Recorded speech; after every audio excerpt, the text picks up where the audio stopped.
If subtlety is your thing, then a Honda Civic Type R may not be for you.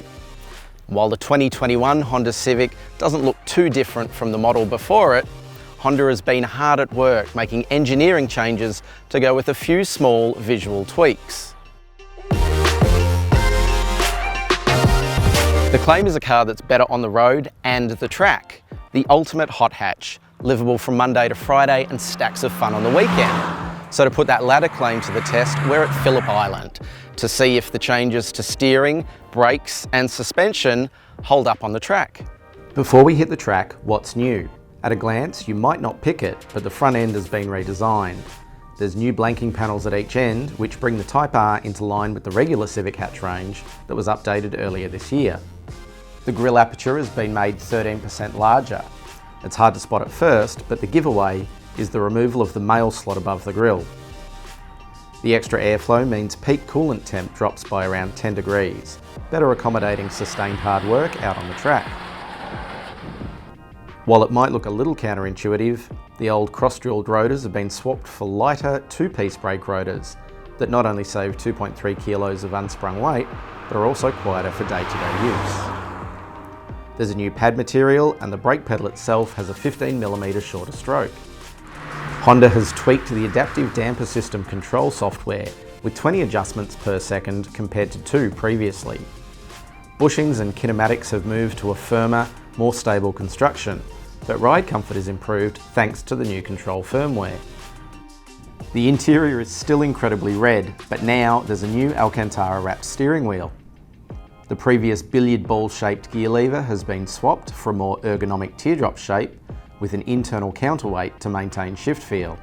Oh, and there's this racing blue paint, which is not only new, but incredibly hard to miss. Finally, there's LogR, Honda's own track data app. Plug your phone in, get the permissions set, and you can see what you're doing right or wrong under the pressure of performance driving. So let's see how that works. I've set up the LogR app, and it uses the car's smartphone connection to relay sensors around the car like engine temp and oil pressure. Can even provide on-track telemetry so that you get feedback from your time on the track. I would have never called the pre-update Type R underdone in terms of handling, braking or grip. It impressed before, but that's not to say Honda couldn't squeeze out a little more, and they have. The most impressive aspect has to be the grip. There's a stack of it. A limited slip differential helps, but the suspension geometry also plays a part.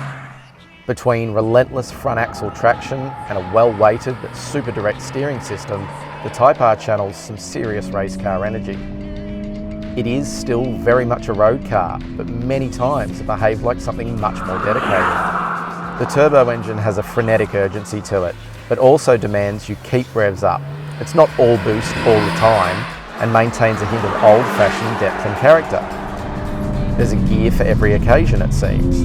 While ratios aren't quite stacked atop each other, it's easy to find a slingshot slot for any corner. Playing around with the LogR app shows a huge range of info and lets you keep an eye on vitals like coolant and oil temp, oil pressure and intake temperatures as a basic rundown. Beyond that, once you've logged your laps, you can review graphical overlays of brake, accelerator and steering inputs, plus a course outline for where you've applied your racecraft to the track. It's a neat addition to the car as a whole, and for novice track drivers looking to up their game, and I'll include myself in that, it provides an in-depth, reviewable dossier on what you've just done. It allows you to dissect your style and see where improvements can be made. There's heaps more info about the updated Honda Civic Type R at CarAdvice.com, so be sure to head over there and check out our full review. If you'd like to see more of our videos, make sure you've subscribed and click the notification bell so you don't miss our next great video.